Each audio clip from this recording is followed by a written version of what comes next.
Hey, you guys are the professionals. What do you suggest? Wear headphones? Would that stop any background noise from me? You okay? Okay. There is no one like you.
We want to say good day and welcome. This is Family Connection International on the forum Keeping in Touch, the forum where we share life-changing experiences and stay connected.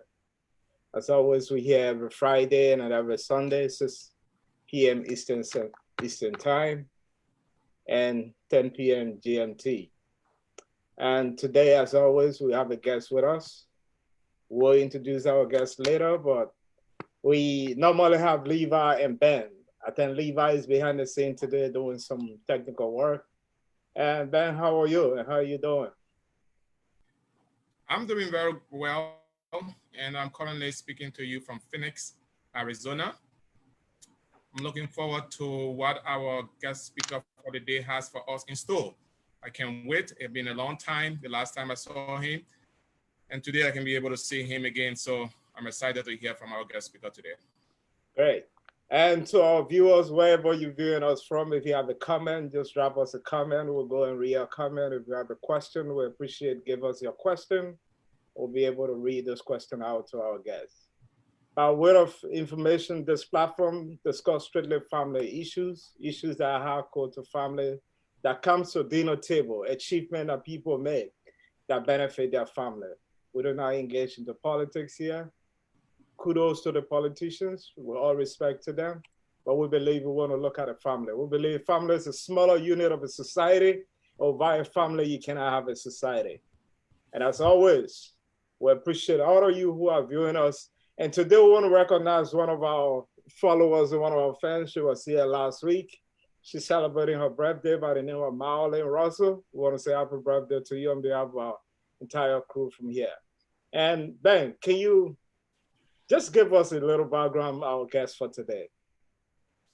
And you know what, Mr. Fasad, just before I do that, I would like to play this song as a prelude to that, So let me just play this song for our audience and our guest speaker for the day.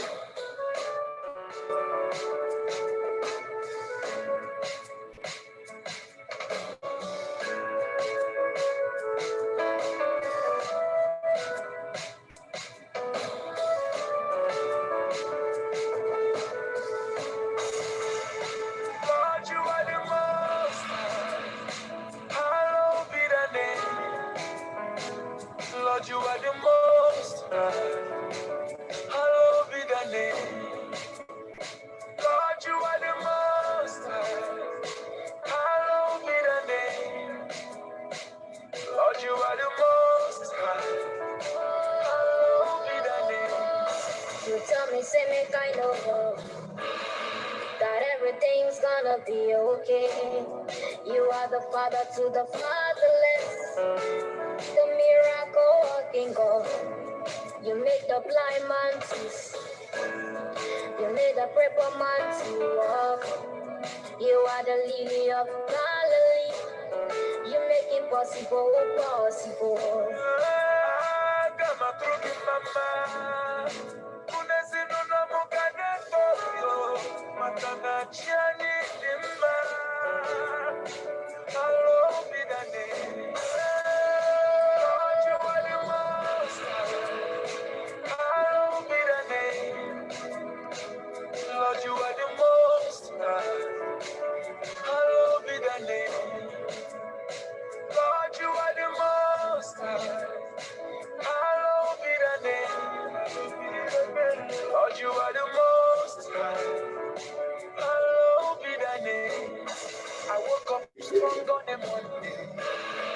I go to gym on a Tuesday, then to the studio on Wednesday. I work it out till Thursday morning. I be chilling on a Friday. I play some shows on Saturday. If you ask me what my best day is, it's when I press you on Sunday morning. I got my throat in my mind. Unesi nuna mukana toyo, makana chani dimma. Hello, be the name. Lord, you are the most. Hello, be the name. Lord, you are the most. Hello, be the name. Lord, you are the most. Hello, be the name. Lord, you are the most. Hello, be the name.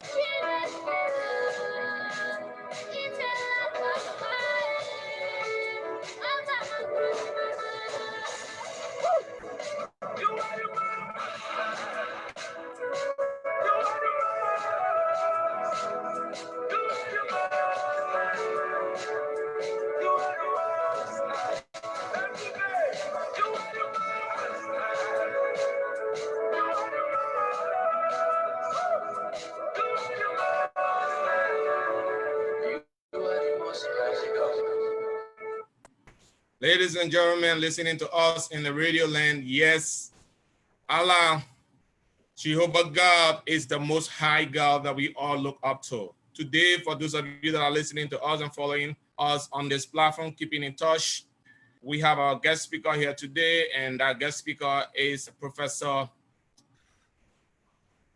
Dudu. Momoh Sekou Dudu is our guest speaker today, ladies and gentlemen.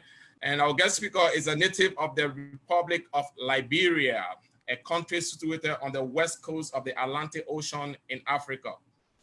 He immigrated to the United States since 1997 after having lived in West African nations of Sierra Leone and Guinea for 7 years due to a protracted civil war in his home country, Liberia. While our guest speaker, who is Mr. Momoh Sekou Dudu, was in Guinea, he helped organize a refugee school system for fleeing Sierra Leonean and Liberian refugees. He served as a teacher, a registrar, and subsequently he became a vice principal for instruction between the years 1993 and early 1997. Ladies and gentlemen, those of you that are listening to us this evening or this afternoon, or whatever time it is at your location, we want to let you know that our guest speaker today is a long time educator. At present, he is a full-time faculty of business at Anokart Ramsey Community College in Coon Rapids, that is in Minnesota.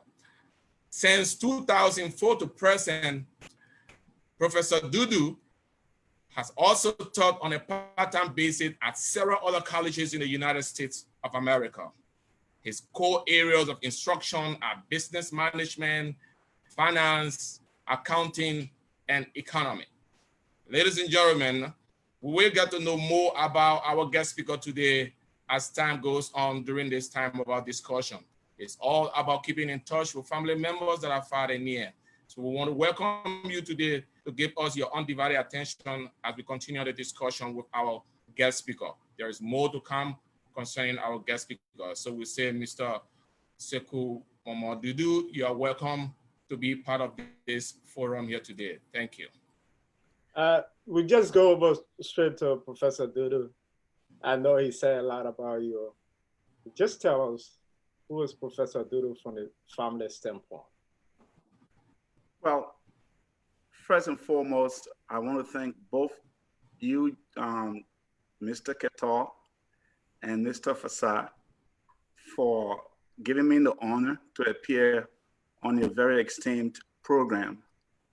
I am very, very elated to be here, partly because Mr. Ketor, who invited me to this platform, is a longtime acquaintance of mine, both as my student and somebody who I have seen grow up from being my student, become a very learned professional, and he makes me proud.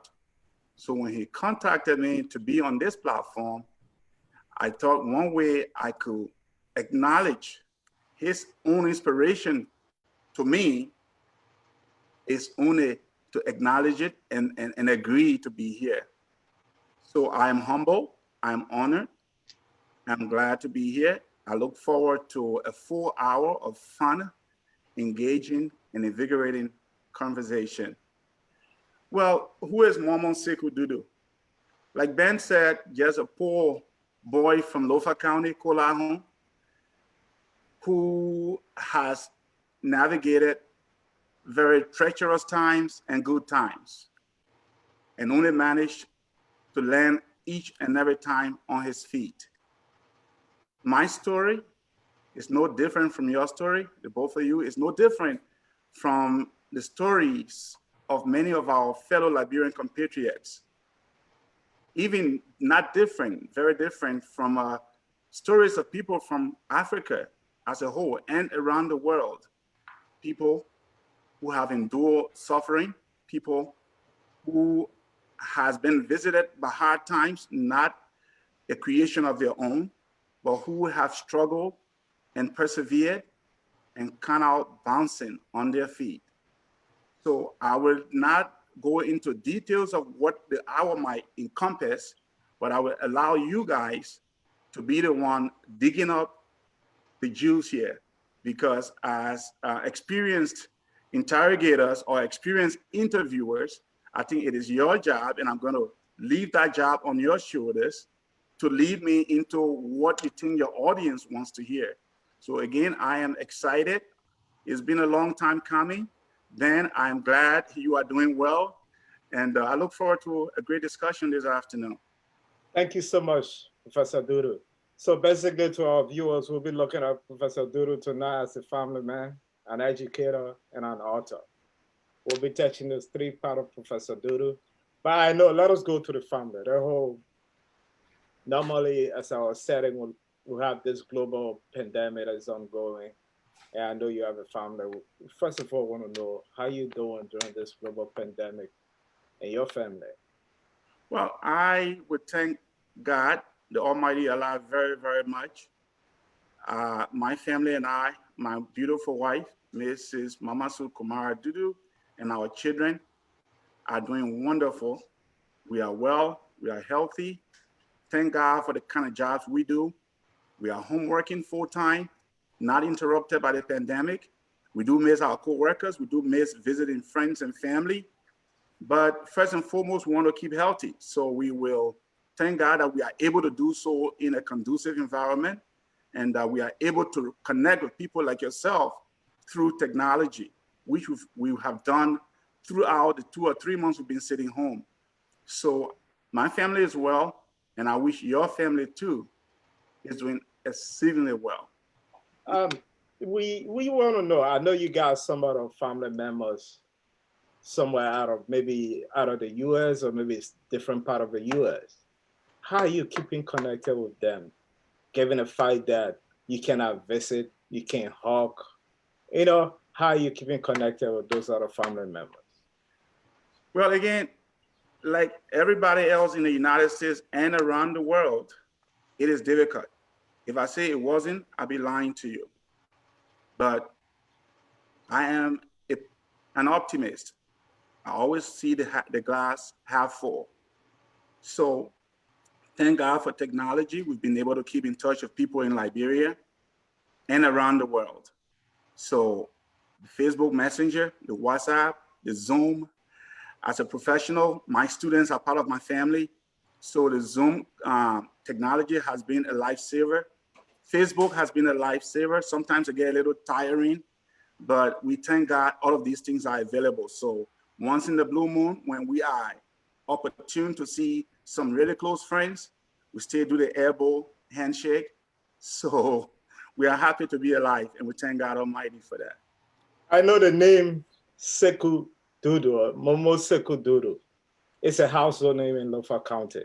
Maybe for some of our viewers who may not know the connection, because I grew up in Lofa.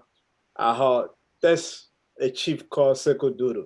Can you tell our viewers what's your connection to that chief who was in Kolahon, or whether he stayed there? I may not know.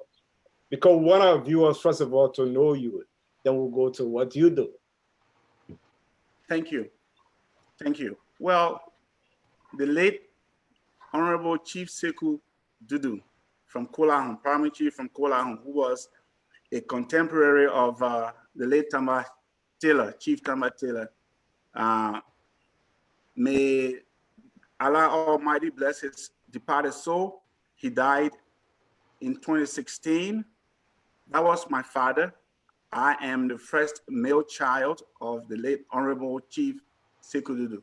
So I am blessed to have his name, and I'm also challenged to carry on his legacy. So everything I do, I try to do it to honor his memory. Thank you for remembering him. That's great. Ben, anything from you, from the family standpoint? That's for sure. There is. Again, Professor Dudu, I'm so delighted to see you today. It's been a long time, just as you rightly stated. Once upon a time, when I was in the refuge land, that was in Guinea, you were one of those that instilled some disciplines in me as a student. And through those disciplines and education that we're able to get back in the days as refugees, it has helped some of us to come a long way. And we are so grateful to the Almighty God, Allah, for people like you, because it requires sacrifice at the time to have rendered the type of services that you guys were able to render to us, the younger generation that were coming up. Mr. Dudu, if you can a little bit elaborate to our listening audience, what was your journey like living from Liberia, going into a refuge land? Well, you know, Ben and Mr. Fassar, I always tell people, even if they are my students or just friends or family, that it is important that we write our own stories, or we say to people our own stories. We have to own our stories. If we don't, other people will tell our stories for us. And when that happens, it will be told from a vantage point that might not be the truth, the whole truth, and nothing but the truth. So my journey, like I stated early on in the show, mirrors that of your journey. It might not be walking through the same sense of time. It might not be walking through the same villages, but generally when the war started in our country, which I kind of went to work and recorded in my memoir, Heroine December, recounting a journey of sorrows and triumphs, which is right here, it was a shock for most of us. We were living really quiet lives in Liberia at the time in 1989. Some of us were university students looking eagerly towards graduation and moving into the professional ranks in the country. And out of the blue, here comes war. We're uprooted by war, initially thinking, hey, this is like any other coup d'etat. This is going to end in a matter of weeks. Weeks came and went. Months came and went. Now, we were faced with some harsh realities. It's either you stay put, face the war, be a participant in the war, maybe kill somebody or get killed by somebody, harm somebody or get harmed by somebody. Now, faced with that reality, knowing that my purpose in life was much more than that, I chose to flee. I did not flee because I was a coward. I fled because deep down in me, I saw today. many, many years ago, I saw today. Hmm. I did see the future.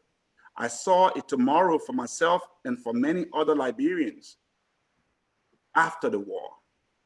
I saw that my capacity to help other people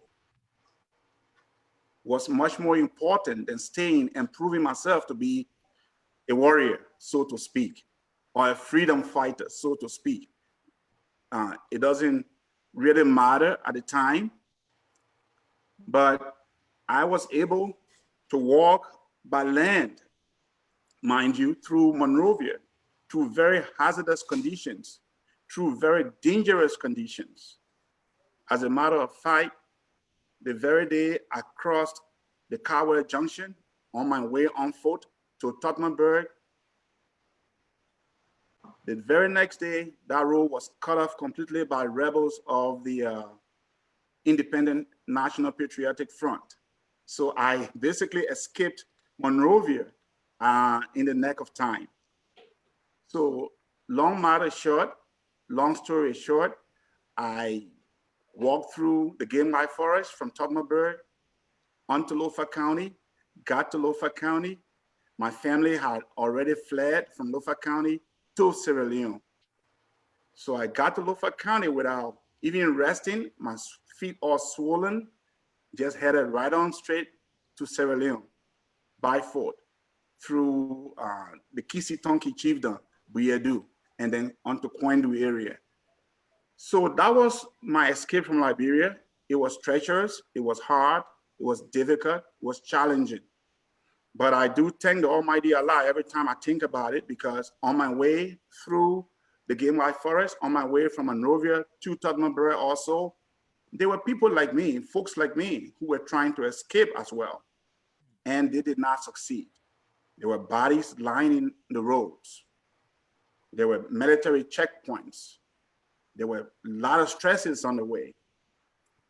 But we did make it. We made it alive. We made it well.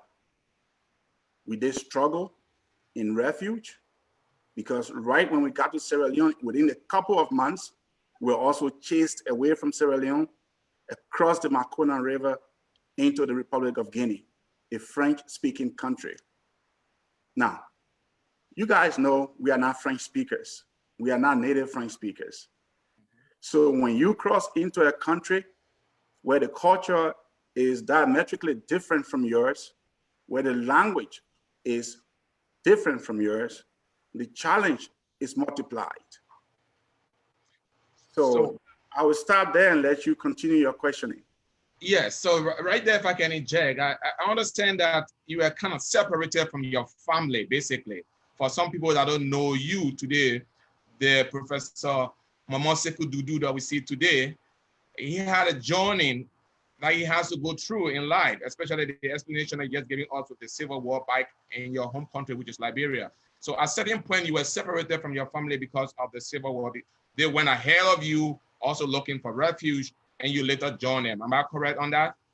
That is so correct. Well, the thing is, I did not live with my biological parents during the war.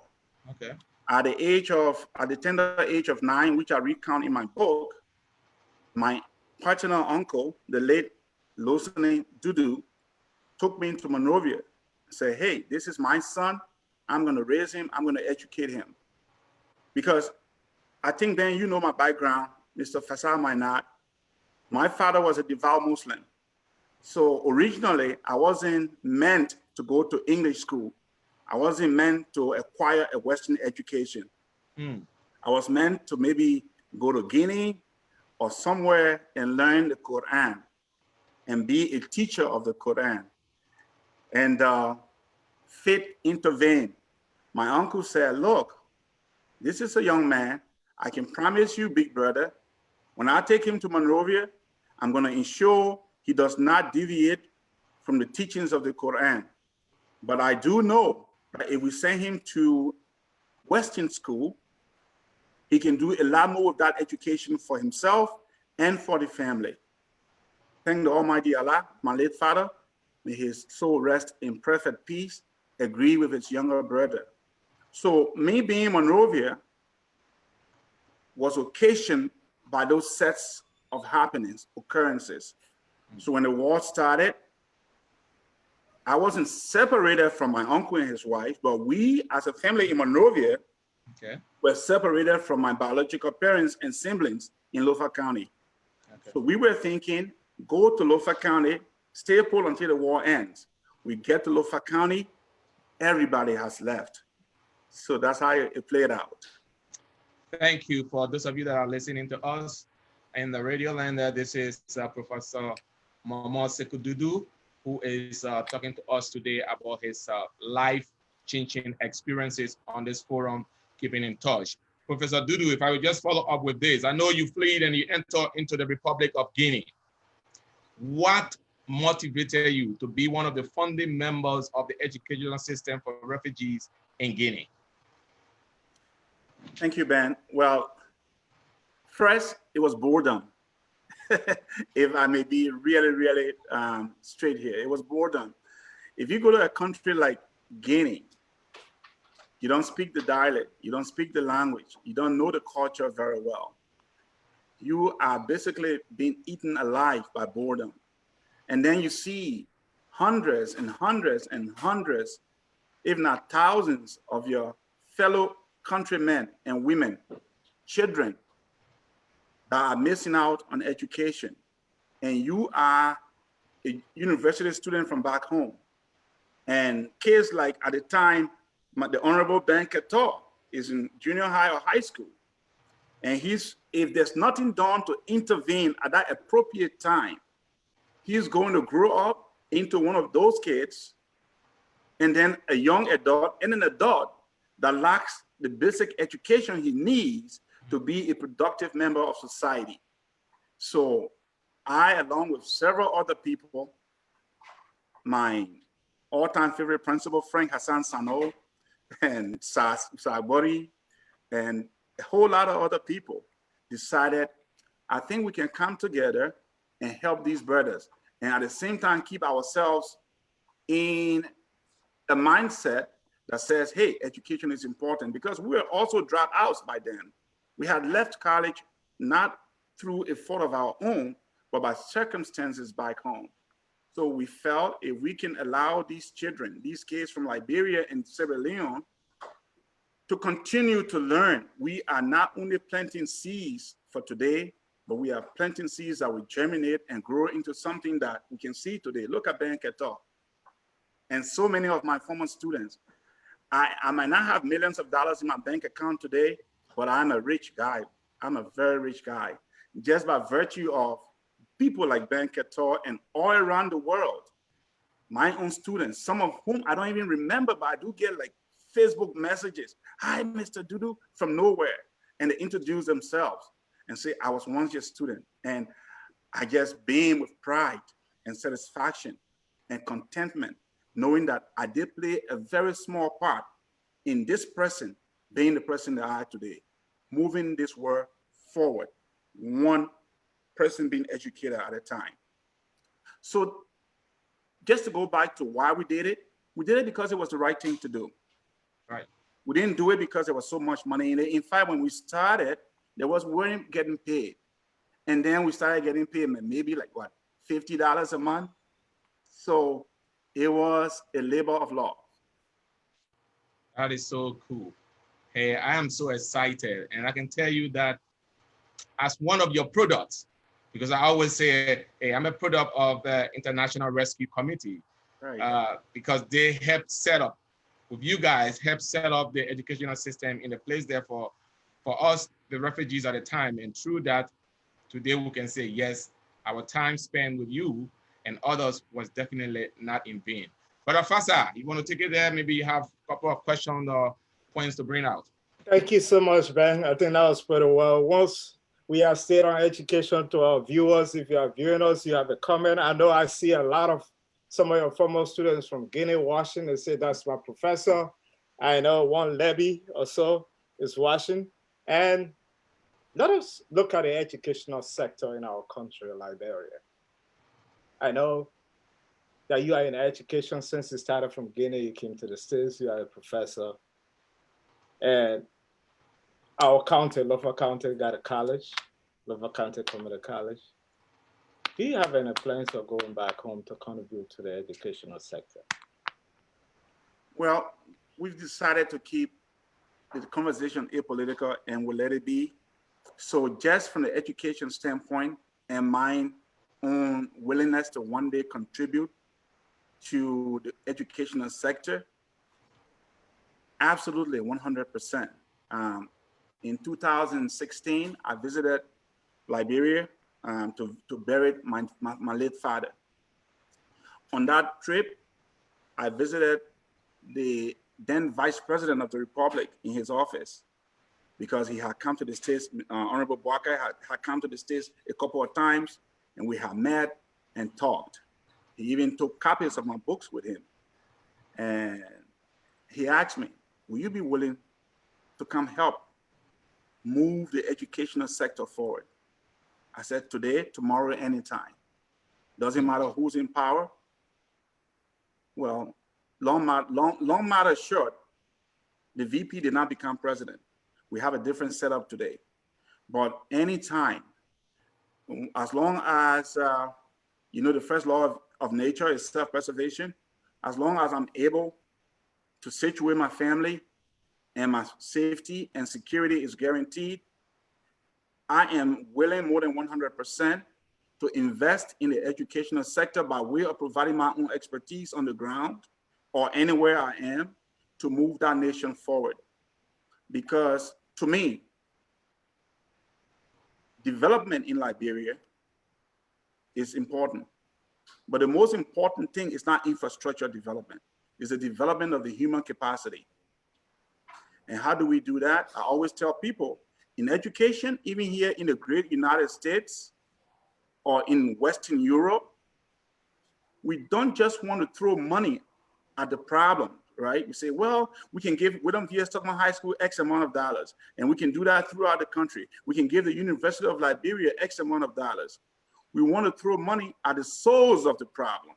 Money is important, but if the people leaving grade school to junior high school, to high school and to college lack the fundamental foundation, the strong foundation, it's wasted dollars in college. It's wasted dollars in high school. Because if we did not provide the solid foundation for Ben Ketor in Guinea, no matter what scholarship you want and came to the States, it will be wasted effort. You can't build a glass house over a weak foundation. Education is, you can force it. You have to have a strong foundation. So if I had the opportunity to go back to Liberia today and be an administrator in the education sector, my concentration would be preschool, first and foremost. Build that strong foundation from the preschool level and see miracle working.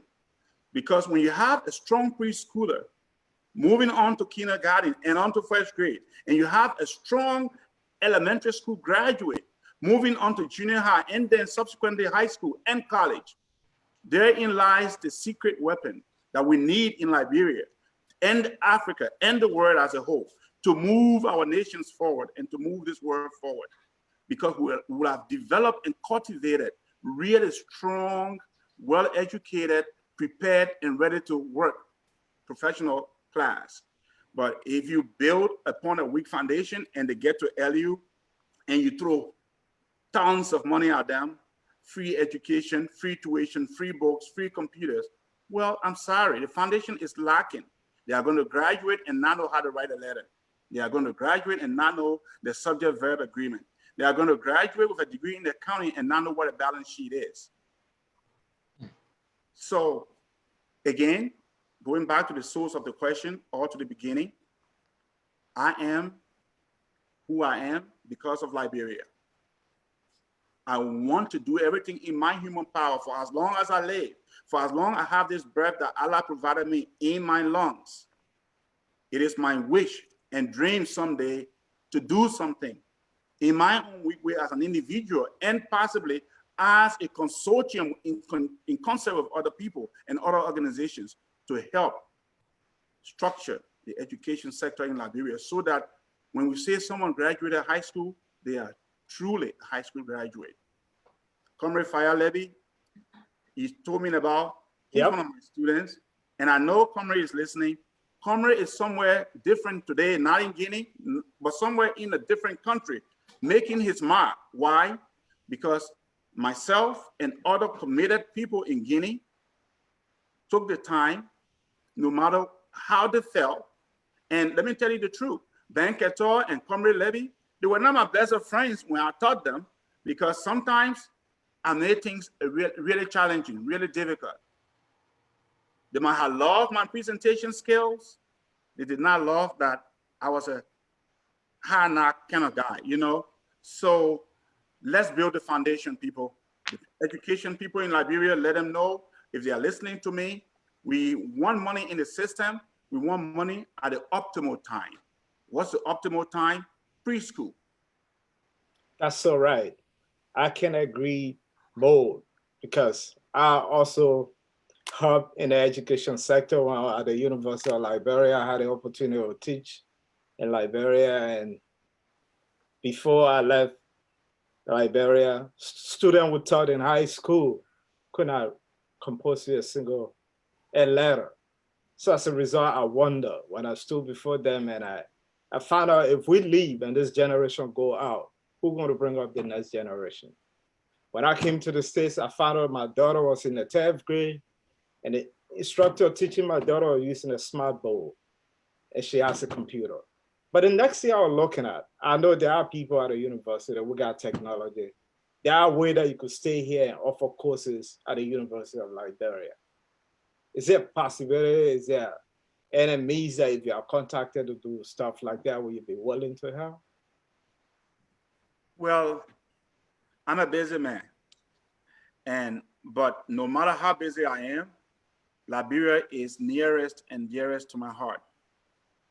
I'm a middle-aged man now, not a young man anymore. And if Allah blesses us all, who knows, another 30 years left to be productive. So I am always game when it comes to Liberia. So if I am opportune to be offered a situation where I can stay here in my home in the United States and offer classes at the University of Liberia through technological programs like Zoom or Skype, or you have it, absolutely, absolutely. I sat in those classrooms in Tottenham Hall, in FQ, the Firestone Quadrangle, at the other campus in Mount Barclay area, right? Fendel.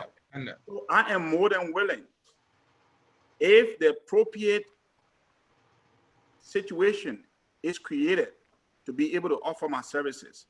What better thing could I do? I've taught hundreds and thousands of students across the United States. Great, don't get me wrong. I'm contributing to preparing the workforce of the world, the larger world, some of whom I one day go into Africa and help.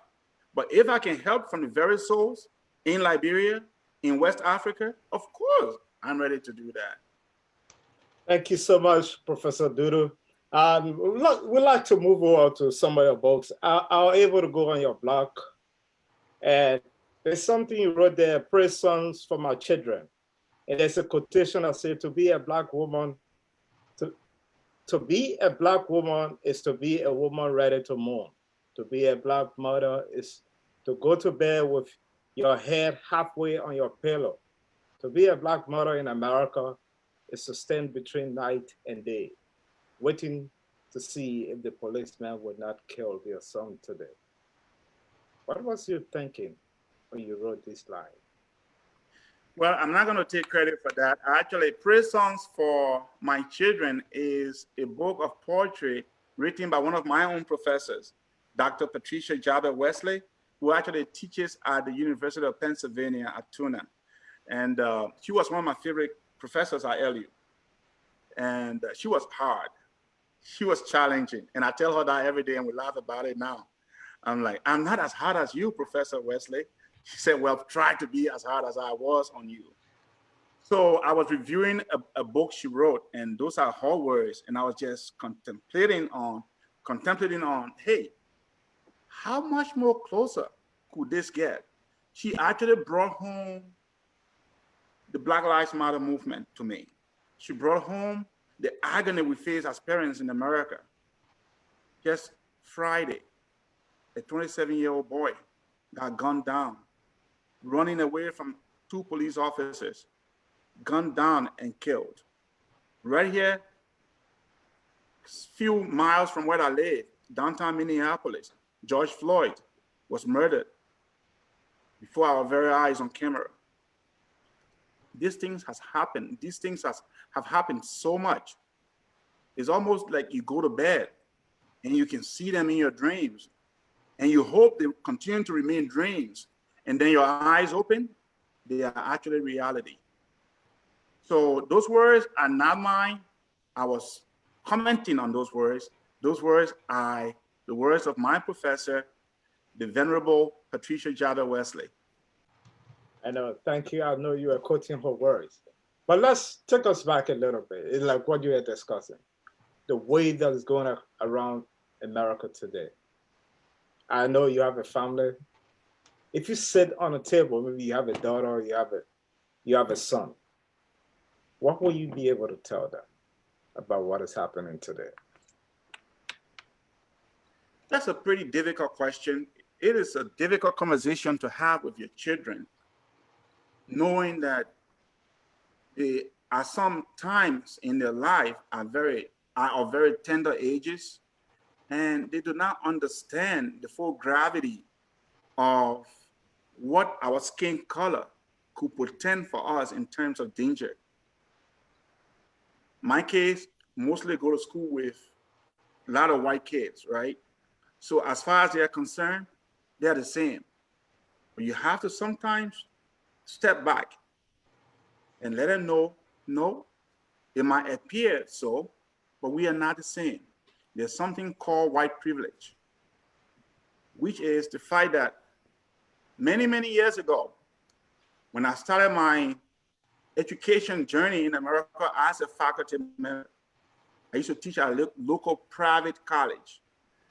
And I always tell my children this story, and I would go to make a point of how just the pigmentation of in our skin can create discrimination against us. So I would go to school, park in the faculty parking lot, and this white officers, campus security officer, will always walk up to me, "Sir, this is not for students, this is faculty parking." I would take out my faculty ID card and I'll show it to him, like, "Oh, I'm so sorry." The same thing will happen the following week, because there is a meta disconnect between faculty and a black man with an accent at a mostly white school.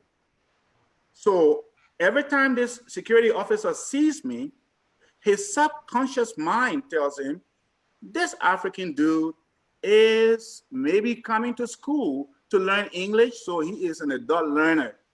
So I wasn't personally ticked off by his antics, but I always say that story to my students to prove the point that no matter your level of education, no matter your standing in society, our skin color within the dominant white culture, you have to be always cognizant of that you must do things really 110% correct.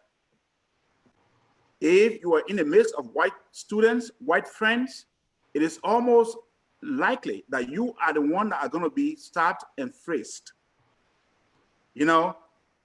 But sometimes when I think about it too, beyond just America, I think about our own countries and other parts of the world. It might be really pronounced in the United States, where when you are black, you are a target. When you are black, you are supposed to be discriminated against, so to speak. That's how the code is rated. When you are black, you are supposed to be 110% much more careful.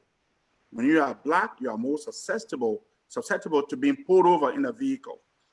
But let's go back to Liberia. Let's go back to Liberia. We are as guilty of this as the white folks in America are guilty of discriminating against black people. Because if we are in America and talking against discrimination because of the pigmentation in our skin, something for which you, Ben, and you, Fasai, and me, Dudu here, do not have any control over. We were assigned this skin pigmentation by God, not of our own choosing. I feel lucky to have it though. You know, but how many times in our own societies have we discriminated against other people for characteristics for which they have no control over? Example, tribe. How many times have we discriminated against other people because they are just from different tribes? Go back to our warring years. You're Mandingo, you're going to die. I didn't choose to be Mandingo. Nobody chose to be Mandingo. Nobody chose to be Bandi or Kisi. You were born Kisi, Bandi, Mandingo, Congo, you name it. Nobody chose to be poor, but we still discriminate against people based on class. Well, if you are a poor man, you can't go to X school. If you are a poor man, you are not allowed to live in X society. If you are a poor man, somebody will look at you differently. So discrimination by skin color is bad in America, but we should also expand that to say, well, discrimination based on tribe, discrimination based on class is as bad, if not worse, than discrimination based on skin color. So when we are in America and preaching and advocating and shouting out against discrimination based on skin color because we are direct victims of it, when we go back to Liberia and Africa and other parts of the world, we should be ready to also scream aloud and advocate against discrimination against tribes and discrimination based on classism. So it is difficult. It is a difficult topic, but I do my best to always conscientize my children that when you are out there, no matter what your intentions are, you've got to be really circumspect on what you do because you are a target. And we didn't, we never requested the color. You cannot tell Christ that I want to be black if I'm born, or I want to be white. This is the color that we came with, and we are proud to be black. And if you are viewing us tonight, you want to call and make a contribution, you can call us on WhatsApp, 281-467-7465. This is Family Connection International on the forum Keeping in Touch. And tonight we have with us Professor Momoh Sekou Dudu, who is an educator and also an author. We've been discussing some of his contribution in the education sector and other books that he wrote his memoir as well. Ben? Listening to the voice of a professor always gives you more enlightenment, it gives you more understanding of things, you know, it brightens your mind and gives you more ideas. Thank you so much for the brilliant words that you just shared with us on so many things. And as we continue to follow you through this journey of yours, I was a little bit curious to know, how did you find yourself in the United States of America? Is that something that you can walk us through then, so we can actually know? I know you didn't just, as you rightly stated, you were not born to be the type of person that you are. It took time, and over a period of time, you find yourself to be who you are today. How did you get over to the United States of America? Well, truth be told, it is through the miracle of Allah, God. Then we were in Guinea, we were in Gigedu, Guinea, right? And so one afternoon, me, my friend who is in Philadelphia now, Frank Sano, Edwin Kendema, we three of us are walking down the road and passing by the IRC office. And someone says, there is a test going on in the compound there for IRC students there's a scholarship opening, 2 or 3 scholarship openings for IRC students.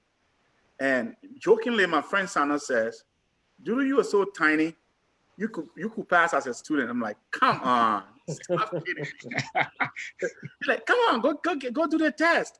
No one will stop you. You look like a student. You're one of them. So I'm like, okay, just to make fun. So I walk in there, and Celeste Tilly, the office manager, she's like, hey, Mr. Teacher, what you want? I'm like, I just want to do the test. You're welcome. Go try. And I sat there just making fun, laughing, wrote the essay, and walked away. Now, a couple of months after we wrote the essays, my friend Edwin Fayakindeman left Guinea and went to Liberia. And I had just gotten promoted from being the registrar of the senior high school to a vice principal. And Edwin writes us a really touching letter. And up to this day, I always say Edwin Kidema is a true friend. He says, I know we are giving back to people in Guinea, but let us not forget our own education. I'm back in Monrovia. I have just registered to re-enter the University of Liberia.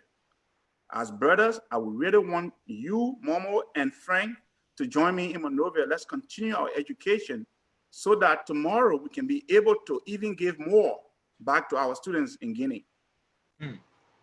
So we had to sit, think hard, and decide. I just got promoted. At least I'm not making $50 anymore. I'm making $90 US now. That's a lot of money in Guinea. Yep, back in the days. Yeah, right. Do I just turn my back on that? So we thought about it for a few days, and I sat home and wrote a resignation letter to the IRC. And I encouraged Frank to also write his letter. And we took that letter to the sub office, and people were like, are these guys crazy? Liberia is unstable. April 6th is not verified in the view mirror. Why in the rear view mirror? Why are they going? And we quit the job and held on to our ears, no money in our pockets, went to Monrovia. Re-registered and enrolled at LU. It was midterms at LU when all of a sudden, there's an IRC vehicle on campus going to the admissions office, from one building to the next, looking for me. And LU campus on Capitol Hill is a small place. Word gets around fast. So I'm sitting writing an economics test, and somebody comes to the door. There's some white folks at the admissions office looking for you. Me of all people, who in Monrovia knows me? Who from the embassy knows me? Who? Well, it turns out word had come from the United States to Guinea and then forwarded on to Monrovia to the IRC office that I was among the top performers in the exam that was administered for the scholarship, and all of my school papers have been processed, waiting for me to go to the embassy to pick up a student visa. Wow. Somebody told him, like, wake me up from my sleep. This is not true. Well, it turns out it was true. So long story short, that's how I got into the United States. Went on to Miramar Manhattan College in Manhattan, Upper East Side of Manhattan, and graduated from there, and then went on to St. John's University as an extension of the same scholarship, where I completed my master's in finance. So that's how it ended. So it was providence. It wasn't something that I did. It wasn't that I was better than anybody else. It was providence. It was Allah. It was God. Because I had nobody in America to look up to say, hey, somebody would take me to America. America wasn't part of my calculation. My calculation was go back to Liberia, like I did, graduate from LU, find a way to contribute my own quota to the development of that nation, which is still not lost upon me. I can see myself someday, like the brother suggested, offering courses at LU, offering courses at Covington, and doing whatever I can to contribute to the educational sector of that nation. Because if we teach people to fish, it's better than giving them fish every day. If we educate people, we ground them in the idea that you can be self-sufficient, and not only self-sufficient, but be a provider, a productive member of society. The sycophancy we see in our culture, the dependent syndrome we see in our culture, will come to an end. And when that comes to an end, Liberia will be on an irreversible path to development. And that development is not just the big buildings we see coming up, but with the mind. When the mind is developed, we think differently. And when we think differently, we do things differently. Liberia is not lost. All is not lost for that nation. And hopefully we can be one of the avenues that will lift our country from its slumber and move things forward. Thank you so much again. I appreciate that insight and giving us an inner look of how it all started for you to find yourself in the Western world. So we say thanks to Allah for making that journey possible for you. And just as you said, we all were made, and we were made by God. Nobody chose to be who they want to be. It is Right. God who destines who we become in our life. So we look forward to Allah. We look forward to God to make sure that whatever plan that He has for each and every one of us will come into fulfillment, regardless of our color, regardless of our complexion. The fact of the matter remains, we all bleed the same blood, and we're all made in the image of God. Brother Fasa, you want to take it upward? Yeah, that's exactly. If we are caught today, it could be a white man, it could be a black man. You want to see what? A red blood. There's no different blood you see coming up. You won't see white blood, you won't see blue blood. If a black man cut, you see red blood. The white man cut, the blood has to be red. Right. That's it is. That's it. That's the mystery of God. Professor Dudu, let us look at your book, recounting the journey of sorrows and triumph. And you also have some novels you wrote, Forgetting Legacy and Letter from Riceland. I know we got less than 5 minutes to go, but let's look at the Letter from Riceland. What came to mind, the title, and what were you thinking when you wrote the novel? Well, Letters from Riceland is actually not yet published, is in manuscript form. I'm still working on that. But that's basically, I decided to become a sage for a second and said, hey, why don't I write a series of letters that recounts the formation of a fictional African country that is not very dissimilar from Liberia? And then using that format, examine the intricacies of our forming as a country, our coexistence with each other, and the various mechanisms by which Liberia has become what it is today. So through historical fiction and to examine a country that is not very different from our own, the political structure, as apolitical as I am, if you can believe that, the educational system, the way we coexist with each other, and what our history has been.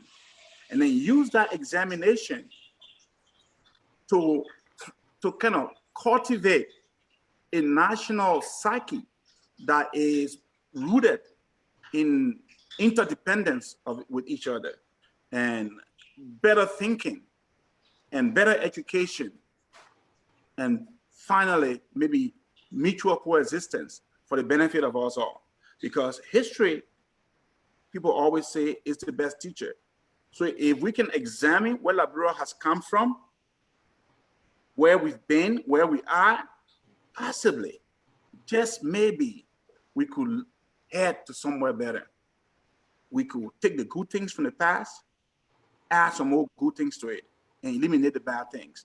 I know it's easier said than done, but we cannot lose hope. I am a guy who thinks that the glass is half full, not half empty. So with all the problems we have in Liberia, with all the issues, I think that Liberia is not a cursed nation. We can do things better. We got better to do, and we can move that nation forward. So Letters from Riceland is yet to be published, but the published ones are the memoir, Heroin December, which finds root in the Civil War, because December of 1989 was truly heroin. So the title of Heroin December comes from December of 1989.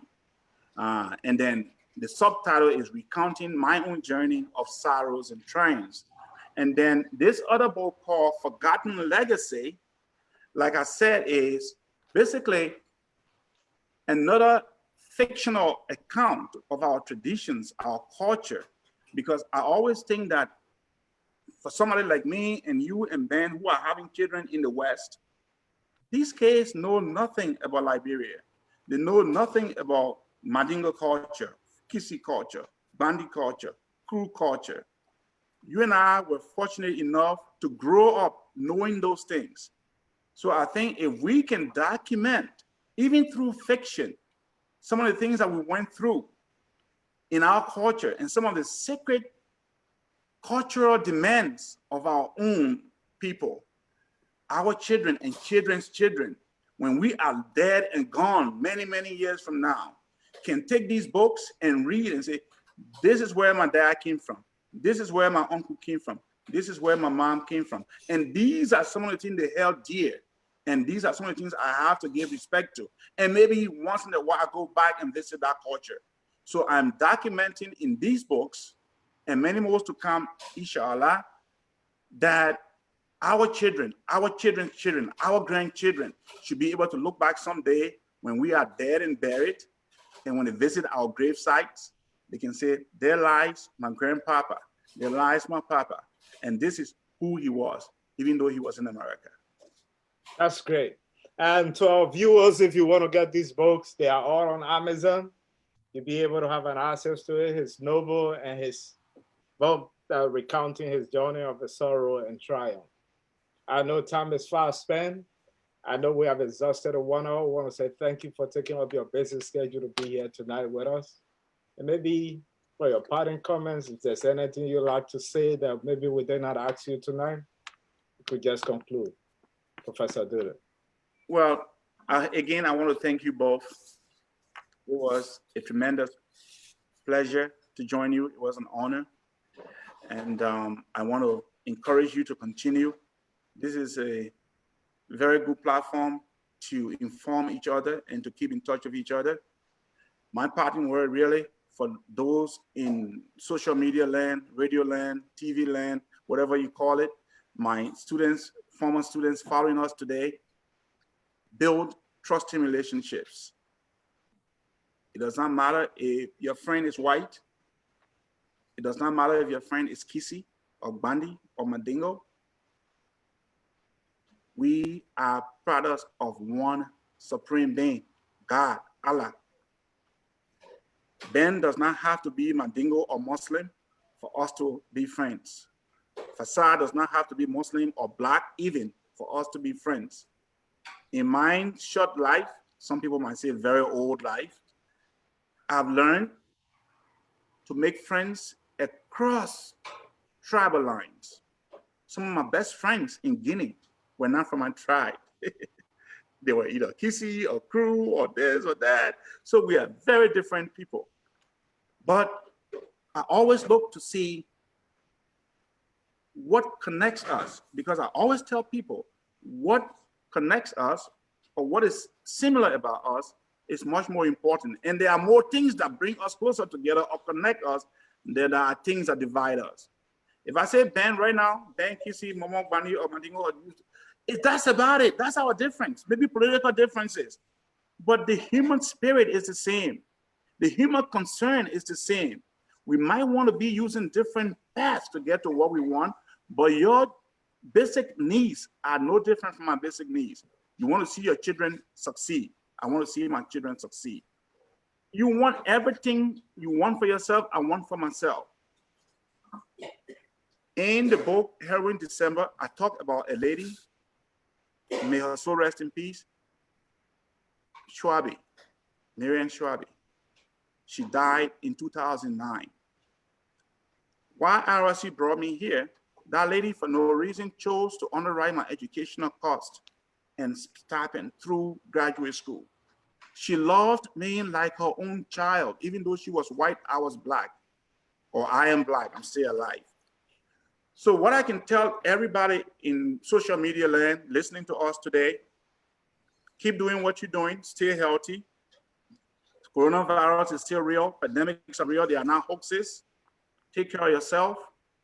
Allah willing, someday we'll see in the flesh and blood. I love you all, and you have yourself a wonderful rest of your weekend.